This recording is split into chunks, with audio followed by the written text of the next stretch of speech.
Rafa era una persona que se veía muy alegre, ¿verdad? Y tenía su novia. Y un nivel económico muy bueno, doña Julia. No le faltaba Sin absolutamente nada. ¿Y qué pasó, doña Julia? Paró el carro y me dijo, mira, Julia, tenés que ser valiente. Le digo, ¿por qué? Entonces me dice, porque Rafa hoy en la mañana se pegó un tiro. Y además, a ellos les pasó eso. Ese señalamiento, ese juicio. Ah, sí. A vos se te suicida un hijo, se te suicida un hermano y primero entra la culpa. Después entran los porqués y lo que no hice. ¿Qué hice y qué no hice? Fueron momentos que yo digo, ¿cómo hacen los padres de familia para no darse cuenta o para no averiguar cómo están sus hijos para que no les pase lo que a mí me pasó? ¿Cuál es la pregunta que debiéramos hacerle a un hijo adolescente para saber, para tomarle el pulso? Desde el Alma con Lisette Castro es presentado por BAC.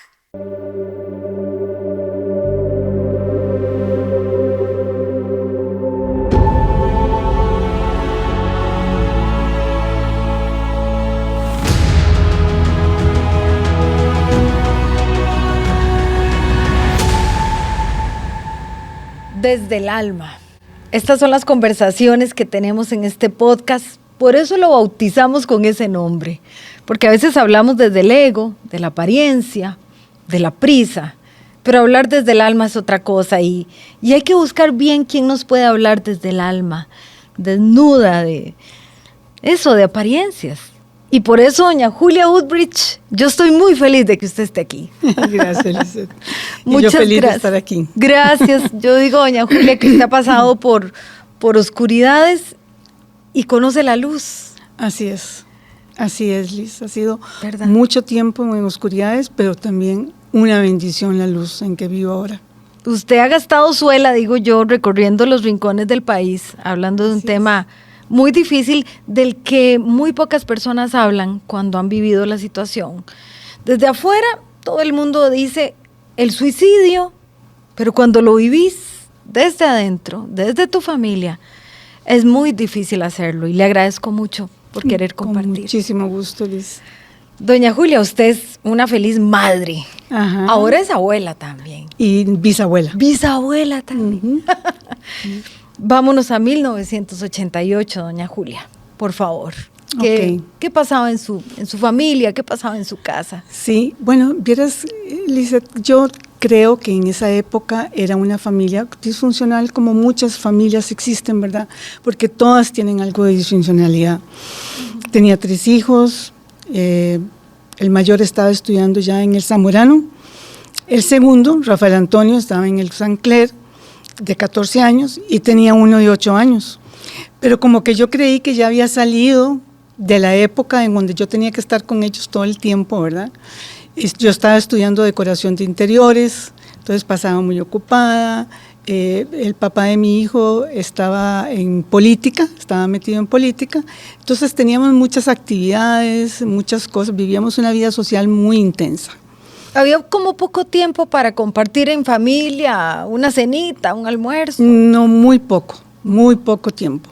Él tenía pues con el colegio, ¿verdad? Tenía su horario. Hablamos de Rafa. Exacto, de Rafa, el segundo de mis hijos. Y después, pues el chiquitillo, había que ir a recogerlo y todo, pero también él sí comía más con nosotros. Y el mayor, pues estaba fuera del país, ¿verdad? Rafa era una persona que se veía muy alegre, ¿verdad? Y tenía su novia, era un muchacho muy inteligente. Estaba en octavo. En octavo, exactamente. Era karateca, yo lo había metido en karate porque me habían dicho que a él le gustaba expresarse, pero en esa forma, ¿verdad? Con judo, con karate, física. Y bueno, uno de mis errores, digo yo, de tantos errores que comete uno como padre, fue no estar con él en esto, no acompañarlo en el karate. No me gustaba inclusive, entonces no iba, no conocí nunca al profesor de él, nunca iba a las presentaciones, a menos que fuera en el colegio. Entonces ahí sí iba, porque ahí en el colegio también tenían presentaciones de karate. ¿Le daba perecilla o la gente estaba muy ocupada? Mira, perecilla por un lado. Por otro lado, lo creía él tan tan seguro de sí mismo y sabía que le iba tan bien en el karate que encontraba que no era tan importante, ¿verdad? Entonces, y después que nosotros teníamos una quinta en Turrúcares y ahí pasábamos los fines de semana y él, por sus 14 años, no le gustaba ir a la finca, ¿verdad? ¿Por qué? Porque llegaban muchos amigos políticos y había pues sus tragos y la cena. Entonces él le daba mucha pereza. El que me llevaba era el de 8 años. Y Rafa se quedaba con las empleadas en la casa, tranquilo. Como tenía su novia, tenía su grupo de amigos, que era un grupo de amigos muy bueno, ¿verdad?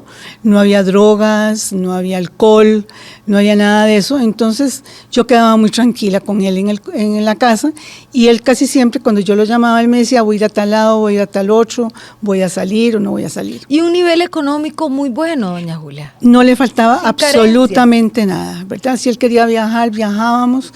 La novia se iba para Estados Unidos y él me decía siempre, mami, es que se me va Magda. Yo le decía, mi amor, ¿y qué importa? O sea, tenés 14 años, o sea, después la vas a ver, o ahí vemos qué hacemos, ¿verdad? Pero con 14 años no le vas a ofrecer nada, así que olvídese, ¿verdad?, de que esto es una tragedia. Él me lo hacía como tragedia. Ahora, con el suicidio, Liz, es multicausal. Uno no puede decir que fue una causa o que fue la otra, o que fue por una cosa o que fue por la otra. El suicidio uno no se da cuenta muchas veces y por eso la fundación trata de enseñar y de hacer conciencia y, ¿qué te dijera?, movilizar a colegios, escuelas, padres para que conozcan las señales, porque yo no las conocí y él las dio. ¿Y qué pasó, doña Julia? Pues fíjate que yo iba para Estados Unidos porque iba a hacer mi cumpleaños y era el de él también, entonces iba a ir con él y con el menor, pero él se me quedó en 2 materias según él, ¿verdad? Y como yo nunca iba al colegio, le creí y dije, yo sí, se quedó, no vas al viaje, ¿verdad? Porque tiene que pasar. Yo era muy exigente en el estudio, demasiado. Y vieras que él se quedó tranquilo porque como se acaba con la novia y la novia se iba para Estados Unidos, dijo, aprovecho seguramente para pasar con ella, ¿verdad? La cuestión es que nos fuimos para Estados Unidos y un día antes, la noche antes, llamé a la casa y me contestó él. Y le dije, Rafa, dígale a su papá que se recuerde que mañana llego. Y me dijo, sí, él se fue ya para Turrúcares y él de ahí se va a recogerte, mami. Y hasta me preguntó, ¿me traes todo lo que te pedí? Porque un muchacho de 14 años te pide que camisas, que pantalones, que esto y que lo otro. Yo le dije, todo te lo doy si pasaste el año. Y resulta que no lo había pasado el año. No. O sea, tenía como que ir a convocatoria. No, nada, se quedó del todo. Y no me había querido decir, ni siquiera tuvo oportunidad de presentarse. Entonces él sabía que cuando yo viniera iba a haber un castigo más fuerte, ¿verdad? Porque tenía que repetir el año. Entonces, recuerdo que cuando yo llegué al aeropuerto me encontré con mi hermano, que en paz descanse, por cierto, Ronald, y yo dije, ¿por qué no vino mi esposo? Entonces Ronald trabajaba en Relaciones Exteriores y me sacó las maletas y dije yo, bueno, seguramente vino por eso. Y entonces le dije, ¿y Julio? Entonces me dice, no, él no pudo venir. Entonces yo me quedé así, me dice, bueno, vámonos ya. Sacó las maletas y le dio mi hijo de 8 años a mi prima, que era con la que yo andaba. Entonces ya yo vi que algo pasaba. Y dije, ¿qué es lo que pasa? Y me dice, no, es que Rafa tuvo un accidente. Y le dije, yo cogió el carro. Cualquier que te imaginas de 14 años. Cogió el carro, lo chocó, ¿qué fue lo que hizo? Pero ya saliendo del aeropuerto, me dice, paró el carro y me dijo, mira, Julia, tenés que ser valiente. Le digo, ¿por qué? Entonces me dice, porque Rafa hoy en la mañana se pegó un tiro. O sea, es algo que vos no podés entender y las palabras caen como una bomba y dejas de oír, dejas de ver, dejas de saber a dónde estás. O sea, era algo que yo decía, no, esto es una broma de mi hermano, pero una broma muy pesada. Y le dije yo, no, ¿qué me estás diciendo? Entonces me dice, sí, hoy se pegó un tiro, vamos para el aeropuerto, para el hospital inmediatamente, a ver si logras llegar a verlo. Y le digo, pero ¿a dónde fue el tiro? ¿Cómo fue? Dice, sí, con la pistola del papá. Del trayecto del aeropuerto al hospital, yo no te puedo explicar cómo me sentía, ni qué veía, ni qué hablaba. O sea, yo no podía ni hablar, ellos hablaban y me contaban, pero yo no oía nada. Yo dije, no, yo voy a llegar al hospital y seguramente los médicos ya van a hacer algo y él va a salir bien. Cuando llegué al hospital estaba, por supuesto, toda mi familia y estaba el doctor. Cuando ya yo iba a entrar a cuidados intensivos, le dije yo, bueno, ¿qué oportunidades hay? Y me dice, ninguna. Y le dije yo, ¿por qué? Y me dice, porque el tiro se le quedó y fue en el cerebro. Entonces, y tienes que entrar a despedirte. Entonces, yo me recuerdo que yo entré a cuidados intensivos y lo único que hacía era llorar y llorar y llorar y llorar y no estaba como en neutro. En eso ya llegó el papá y llegaron las hermanas, todo el mundo, y entonces fue muy duro. Fueron momentos que yo digo, ¿cómo hacen los padres de familia para no darse cuenta o para no averiguar cómo están sus hijos para que no les pase lo que a mí me pasó, verdaderamente?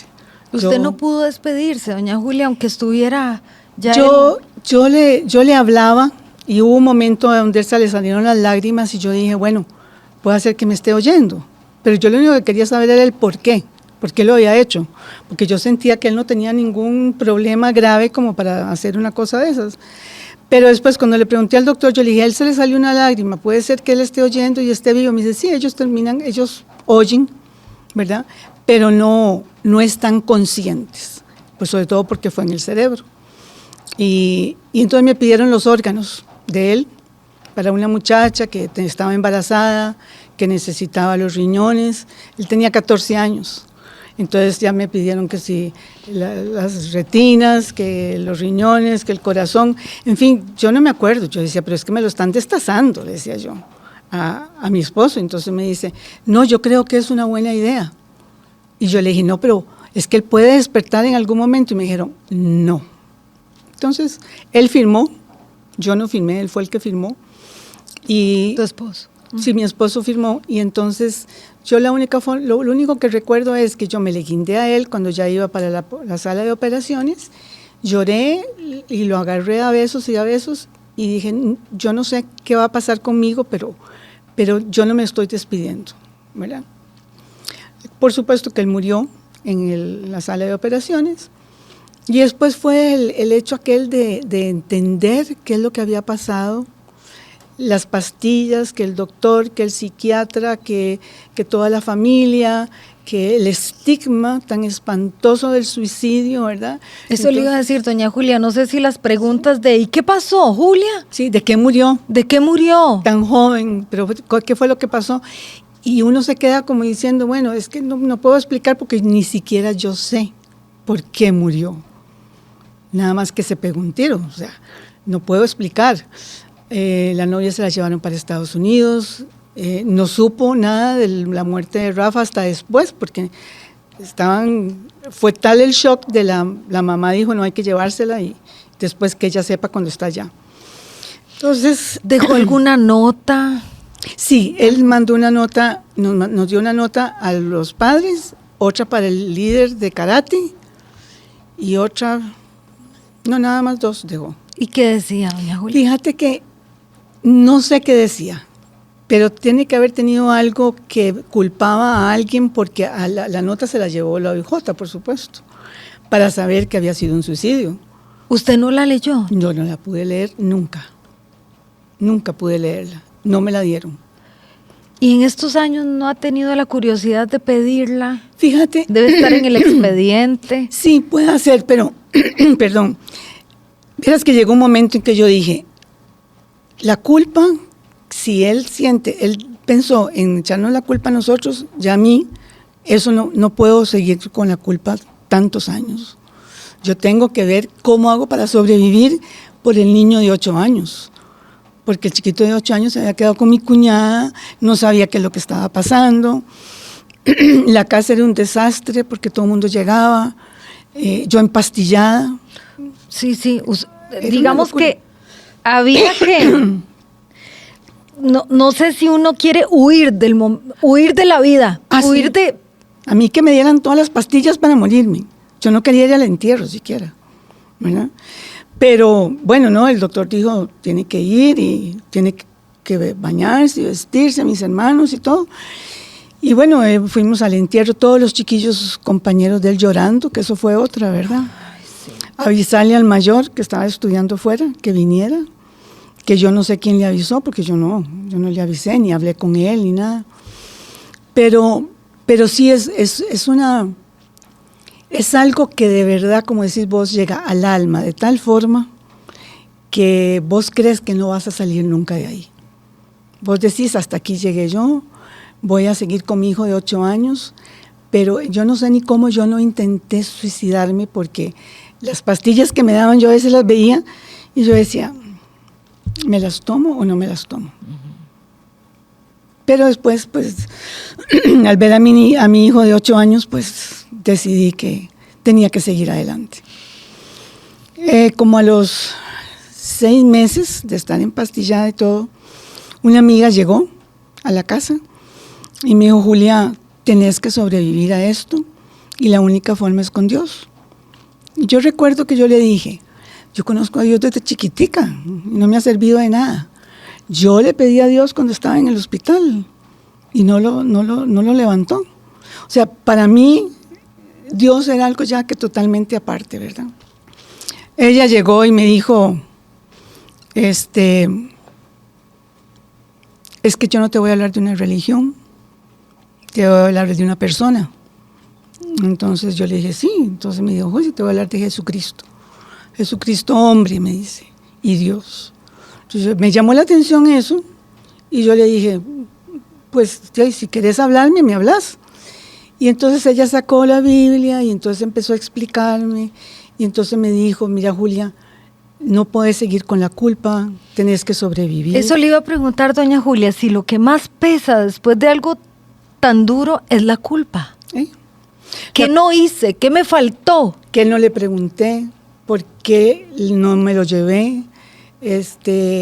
¿Por qué no me dijo nada él? Él se veía alegre, se veía tranquilo, él oía mucha música.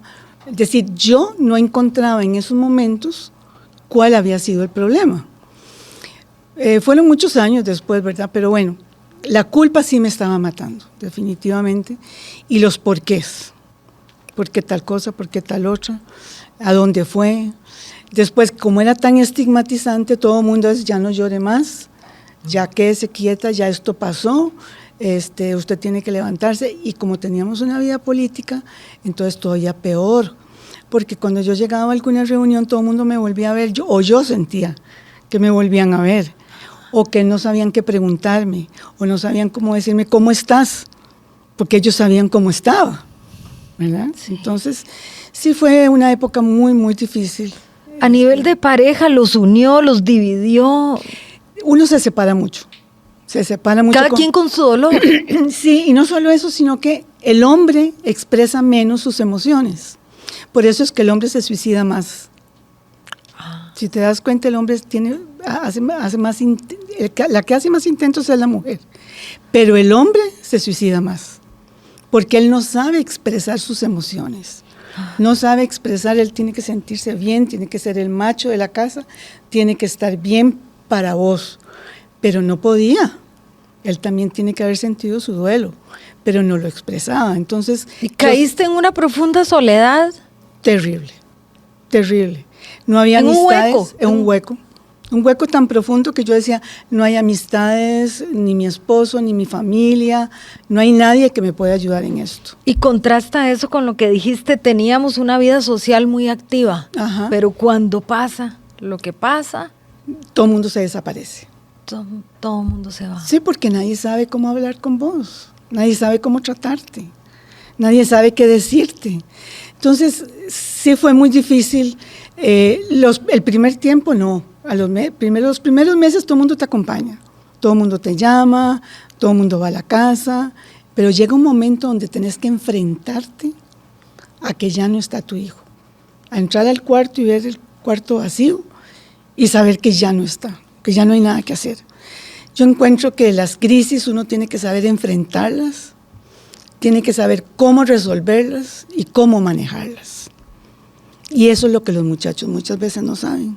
Doña Julia, y cuando usted estaba empastillada, como nos dice, decisiones como la ropa de él, ¿qué hacemos con el cuarto? Todo eso. Mira, mi hermana Decidió quitar todo lo del cuarto, guardar la ropa, no sé qué le hicieron, yo no supe nada. Yo me acuerdo del cuarto vacío nada más. Sí recuerdo que a veces en las madrugadas me levantaba llorando y me iba al cuarto y me tiraba en la cama a llorar. Yo decía, ahorita me despierto y aquí está Rafa. Es como una nube que vas pasando y que no sabes qué es cierto y qué es verdad, qué es cierto y qué es mentira. Es como una etapa tan terrible que de verdad que el cuerpo y la mente no pueden manejarlo inmediatamente. Yo encuentro que a mí definitivamente el que me liberó de la culpa, del dolor, de la angustia, de cómo manejar a mi hijo menor, fue el Dios. Fue Dios y fue Jesucristo con su palabra, porque fue algo tan increíble cuando mi amiga llegaba casi todos los días, me llamaba por teléfono todos los días. Julia, lee la palabra, Julia, lee este salmo, Julia, lee este proverbio. Y yo sabía que Dios me estaba hablando de paz, de gozo, de... Primero había una resistencia. Ah, sí, totalmente. Voy a leerlo. Sí, yo hago lo que me digas, no importa. Porque yo decía, tengo que buscar algo que de verdad me saque de aquí. Entonces fue como auxilio, un auxilio, ¿verdad? Doña Julia, el hecho de tener que, no sé si guardar silencio por ese señalamiento social, hace todavía, ya hablamos de la culpa, y además a ellos les pasó eso, ese señalamiento, ese juicio. Ah, sí. A vos se te suicida un hijo, se te suicida un hermano y primero entra la culpa. Después entran los porqués y lo que no hice. ¿Qué hice y qué no hice? Después, ¿cómo interpretó él lo que yo hacía? O sea, yo siempre me pregunté, ¿cómo interpretó Rafael Antonio mi vida? ¿Cómo fui yo para él como madre? ¿Por qué no pudo decirme a mí que estaba mal, que se sentía mal, cualquier cosa, ¿verdad? Entonces, entra también qué voy a hacer con este niño de 8 años que no hice con el de 14, ¿verdad? Entonces entras en confusión. El mayor no, porque el mayor vino al entierro y todo, hizo un poco de duelo con el psiquiatra y se fue a seguir estudiando, pero se alejó, ¿verdad?, de nosotros. Yo me acuerdo que yo en el aeropuerto yo decía, ¿cómo le digo que se quede? Que lo necesito, ¿verdad? Pero no, yo decía, es su vida y tiene que seguir. Entonces él se fue. Y cae la soledad de nuevo. Cae la soledad de nuevo. ¿Cómo? Mi esposo sigue con la parte esta política. Yo sí me alejo un poquito, ¿verdad? Y empiezo a tratar con el niño de 8 años y con varias amigas, porque ya yo me di cuenta que había varias amigas que ya conocían de Jesucristo. Entonces, ellas se fueron acercando hasta que ya tuvimos un grupito donde ya llegaban ellas y ellas, ahí sí sentía consuelo, ahí sentía acompañamiento. ¿Y cómo empezó a abrir el corazón usted a esta posibilidad de que Dios podría estar escuchándola? Fíjate que es cuando ya vos decís no hay nada que hacer conmigo, ¿verdad? No tengo sentido de vida. No tengo un propósito para seguir viviendo. El único era mi hijo de 8 años y le tenía miedo a que él también lo hiciera. Y después que me presentaron el Evangelio de una forma donde está la gracia de Dios por encima de cualquier pecado, de cualquier angustia, de cualquier cosa que yo hubiese hecho, de cualquier culpa, de cualquier fracaso como madre, de cualquier incertidumbre de que qué iba a pasar en el futuro. Porque no creas, Liz, yo sé que yo te conté, pero el mismo año murió mi esposo, ¿verdad? En un accidente. O sea, yo tuve la muerte de mi hijo y cuando iba saliendo, 3 meses tenía yo de estar recibiendo del Señor cuando vino la muerte del papá. Y yo dije... ¿Cómo fue la muerte de él? Él tuvo un accidente, fue un 30 de diciembre, él fue a San José a traer todo lo que era el trago y la comida y todo el asunto, y cuando venía, se mató en la pista. Había un camión atravesado, no lo vio, él venía con tragos, entonces se mató.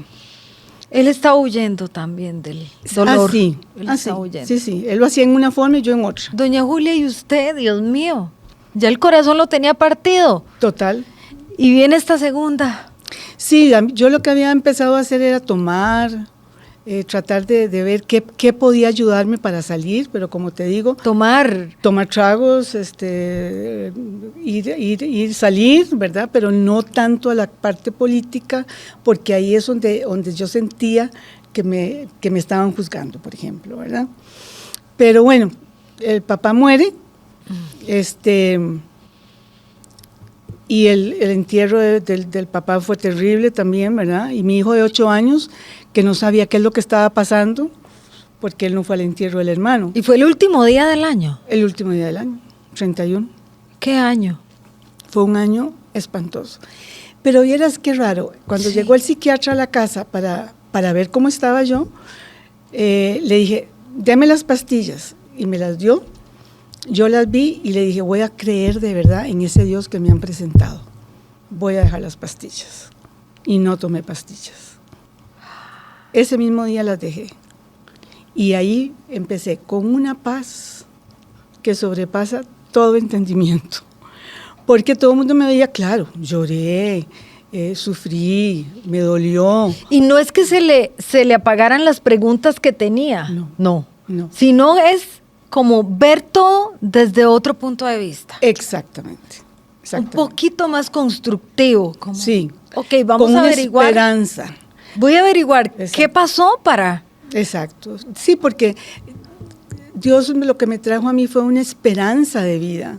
Fue una esperanza de que yo podía seguir viviendo, porque yo creí que no iba a poder seguir. Tomé a mi niño de 8 años y empecé a hablarle también de Jesucristo, empecé a hablarle del Señor, porque me daba miedo. Entonces yo me levantaba en las mañanas, le leía la Biblia, compartíamos, hablábamos. Yo lo veía tranquilo cuando le leía la Biblia. Él sí me hablaba, yo le hablaba y le decía, mi amor, ¿cómo te sentís? Hábleme de sus emociones, porque a él también lo juzgaron en la escuela. A él le decían el huerfanito, le decían cosas, y él llegaba, el bullying ya estaba, pero era un bullying grosero, ¿verdad? Porque él sabía que él era huérfano. Y entonces yo le dije, no, usted tiene un padre que se llama Dios. Y dígale a cualquier compañero, le voy a echar a mi papá. Y verá cómo tienen que callarse, ¿verdad? Porque Dios es su padre. Y ahí empecé con él a trabajar. Y gracias a Dios, mira, él se bautizó conmigo. Empezamos a ir a un grupo, como digo, y entonces fue una época muy linda, ¿verdad? Porque empecé a bajar todo lo que fue culpa, todo lo que fue la angustia, el fracaso como madre, el dolor. El dolor no se quita inmediatamente, ahí está, pero es un dolor que te trae paz de todas formas. Bueno, usted me contaba que uno de sus nietos se llama Rafa. Sí. Y que eso fue duro. Sí, el mayor de mis hijos, el hijo se llama Rafael. Sí. Rafael, que yo no quería que se llamara Rafael, pero así se llama, ¿verdad? En honor al hermano. En honor al hermano, sí. Porque para él fue también muy duro. Él tuvo que irse y no pudo hacer el duelo como todo mundo lo hizo, ¿verdad? Bueno, y después el papá. Y después, no, él no era el papá. Bueno. Ya yo estaba divorciada del papá de él. Ajá, Sí, ajá. exacto. Vieras que después de que pasó el año de la muerte del papá de Rafa, ya yo conocía del Señor, ya yo estaba con paz, empecé más bien a buscar, rarísimamente yo decía, yo quiero saber qué es el suicidio, porque nadie me quería hablar qué es el suicidio, ¿verdad? ¿Por qué se da el suicidio? Sí, yo sé qué hizo mi hijo, pero quiero entender desde adentro cómo. Exacto. ¿Por qué lo hacen las personas que se suicidan? Sí. Y empecé a estudiar sobre el suicidio. En eso fue creciendo el menor y se fue para iba para Estados Unidos, se ganó una beca. Otra vez me quedé sola, pero gracias a Dios me volví a casar con Raimundo, ¿verdad? Que él trabajaba con adolescentes y fue algo bellísimo. Fue como un ángel que Dios le puso. Totalmente. Un ángel que todavía está ahí, ¿verdad? Sí, pero fue una gran bendición, me acompañaba, él me hablaba de Jesús todo el tiempo, me decía, mi amor, no tenés por qué sentir culpa, llore si quiere, ¿me entendés? Todavía lloraba. Doña Julia, al día de hoy, ¿usted ha podido entender ese rompecabezas tan trágico de qué llevó a Rafa a tomar esa decisión? Mira, como te dije, es multicausal el suicidio, ¿verdad? Pero sí, la persona que se suicida es porque tiene un dolor que no puede manejar. Había un dolor en él que él no supo expresarlo, no lo supo manejar y encontró el método a mano porque estaba en la mesa de noche. ¿Ese dolor qué era? No sé. ¿Una soledad? Yo creo que había de todo, un poquito, ¿verdad? Que se le iba a la novia, que se había quedado, cosas. Los adolescentes toman cualquier cosa y se les hace grande, ¿verdad? Ellos, y al no saber expresarlo, todavía se les hace todavía más grande. Conozco muchachos que se han suicidado por la novia, nada más, o se suicidaron porque el papá y la mamá se divorciaron, por ejemplo, no supieron manejar el divorcio de sus padres, o no supieron manejar el hecho de que le hicieron bullying, o los retos, le han hecho retos, se hacen retos a veces entre los muchachos, ahora. Pero en aquella época era más duro porque el suicidio no se hablaba por ningún lado, Liz. Yo digo, doña Julia, que cuando yo digo que una tragedia se puede convertir en una bendición, siempre pienso en usted. Definitivamente. Porque usted creó la fundación Rescatando Vidas. Exacto. Para mí usted es un capullo que se convirtió en mariposa. Gracias, sí, así es, definitivamente Dios. No sé cuántas vidas se habrán salvado cuando escuchan o escuchamos a doña Julia en una entrevista, en un curso, en una escuela, en una universidad. Así es. Porque si hay alguien que sabe del tema es usted, doña Julia, porque usted lo ha estudiado. Sí, vieras que tuve una... ¿Usted se dedicó a eso? Me dediqué totalmente a eso. Me dediqué a mi hijo menor, a mi esposo y a estudiar, que era el suicidio. Entonces, tuve la oportunidad de que mi hijo menor se fue para Estados Unidos y yo le dije, búscame a alguien en Estados Unidos que hable de suicidio, porque aquí nadie hablaba.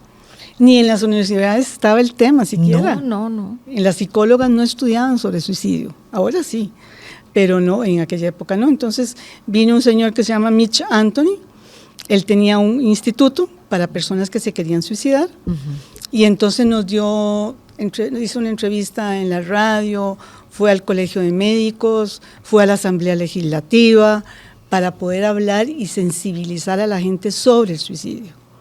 Y de ahí en adelante sí ya me llamaron de Uruguay, de Argentina, porque me dieron tan seguro y tan tranquila, que entonces dijeron, esta señora sí puede hablar sobre el suicidio del hijo. Sí. Porque una cosa es el conocimiento, Liz, y otra cuestión es la experiencia. Yo cuando voy a un colegio, lo primero que hago es verle a los ojos a los muchachos, y en los ojos yo les puedo ver el dolor. Cosa que tal vez una psicóloga no lo puede ver, o un psiquiatra, ¿verdad? No sé, o un padre. Yo no le vi el dolor a mi hijo, pero Dios me enseñó a ver los ojos y ver el dolor que existen muchos muchachos que están dando sus vidas, llevando sus vidas como cualquier otro. Pero a veces me dicen, mire, usted no haga nada, usted nada más da la charla a los muchachos y usted no puede abrazarlos ni nada. Yo no soy psicóloga, yo no soy profesora, así que si yo quiero abrazar a alguien, lo abrazo. No tenés idea, no tenía yo necesidad de abrazarlos, ellos eran los que me abrazan. ¿Tiene poder el abrazo? Tiene poder, el abrazo y el amor es lo que les falta. Y eso es una de las cosas que yo no le daba a Rafa muy a menudo, porque yo decía, ya tiene 14 años, ya no va a querer que yo lo abrace. Y de verdad, cuando yo lo abrazaba, él se quitaba, ¿verdad? Es lo más normal. En cambio, el tercero, aunque se quitara, me le guindaba, ¿verdad? Yo le decía, lo siento mucho, mijito, usted me da un beso ahora, me abraza, pero él salió sensible, muy sensible. Sensible al dolor, sensible a las personas, sensible al abrazo, a la necesidad de amar y de dar amor y de que me amen. Porque las personas muchas veces dicen, no, si yo amo a mis hijos y todo. Pero yo le pregunté a mis hijos, ¿qué les fallé como al año, ¿en qué fallé yo? ¿En qué les estoy fallando para que Rafa se hubiera suicidado? Esa fue mi pregunta. Claro, el mayor me dijo, ¿quiere que se lo escriba o se lo digo? Otro golpe duro, ¿verdad? Y yo, no, dígamelo. Entonces me dijo, ¿usted, el preferido era Rafa? Usted a mí nunca me dio cariño. Y empezó a sacar todo lo que él tenía. El chiquitillo no, el chiquitillo, mi mami, esto es pura vida, ¿verdad? Pero ya el mayor sí había sentido un alejamiento que uno tiene sin darse cuenta. Es que uno no se da cuenta. Pero el preferido era Rafa. El preferido era Rafa para mi hijo. Para el mayor. Para el mayor. Que no era así, pero bueno, él lo interpretó en esa forma. Es que hay que ver cómo interpretan los hijos el hogar, cómo interpretan al papá, cómo interpretan a la mamá. Pero uno nunca le pregunta a los hijos, amor, ¿usted qué siente? ¿Cómo estamos? Exacto. ¿Cómo estamos usted y yo? ¿Cómo estás con tu papá? ¿Cómo te llevas? ¿Cómo estás con tus amigos? ¿Cómo te sentís? Una cosa es decir, Liz, ¿cómo estás? Me vas a decir que bien, pero si yo te pregunto, ¿cómo te sentís? Es diferente. Puedes decirme, estoy aburrida, estoy cansada, estoy aquí, estoy allá. Y eso yo es lo que hago con los profesores y con los padres de familia. Ahora estamos yendo mucho, o estamos pidiendo también inclusive ir a empresas, porque también hay personas adultas que se suicidan. A mí lo que me gusta son las escuelas y los colegios. ¿Por qué? Porque yo hablo con los padres y hablo con los profesores, les hablo de las señales de alerta que ya he estudiado, porque como te digo, fui a Argentina, México, Uruguay. A prepararse. A prepararme. ¿Verdad? Porque tampoco voy a hablar hacia lo loco. A la ligera. No. ¿Verdad? Doña Julia, una pregunta que no nos puede faltar a los papás con los hijos. Dígame. No, ¿cuál es? ¿Cuál es la pregunta que debiéramos hacerle a un hijo adolescente para saber, para tomarle el pulso? Ok, Que no nos puede faltar. ¿Cómo te sentís? No cómo estás. Te dicen que bien. Es cómo te sentís con el colegio, cómo te sentís con lo que estás estudiando, cómo te sentís con tus amigos, cómo te sentís con el novio, cómo te sentís con nosotros, cómo te sentís con tu papá. Y si la respuesta es bien. Casi siempre es bien. Bueno, no importa. Para no ahondar en el tema. Para no ahondar en los el chiquillos. tema, sí. Pero de todas formas, si usted sigue insistiendo y lo abrazás y lo besás y lo atraes y le decís, mi amor, usted sí sabe que yo lo amo, ¿verdad? Usted sabe que yo estoy aquí todo el tiempo. Usted sabe que nosotros fallamos en muchas cosas, pero eso no quiere decir que no te amemos. Te amamos, a pesar también de lo que él haga. ¿Se ha soñado con Rafa? Fíjate que solo una vez, y lo vi pequeño, lo vi como de 6 años, solamente una vez, sí. Nada más, nunca. Sí. ¿Y hablaron en el sueño? No, nada. ¿Lo viste? Nada más lo vi. Hay 2 libros que precisamente tiene la Fundación Rescatando Vidas, guía preventiva del suicidio, que es mucho para profesores o para todo el mundo. Para todo el mundo. Ok. Y para adolescentes no. Ajá. Ok, esto nada más para padres, profesores. Okay. Porque cuando nosotros íbamos a, Juan Viñas y a ciertos lugares, ellos se quedaban sin material. Entonces nosotros empezamos a hacer ese libro. Y de Michel Anthony, precisamente, ¿sí? Suicidio, cómo saber cuando su adolescente está en peligro. Por favor, leámoslo. Por favor, el conocimiento es importante en esta ocasión. Exacto. Y también el abrazo y la pregunta, ¿cómo te sentís? ¿Cómo te sentís? Y te amo.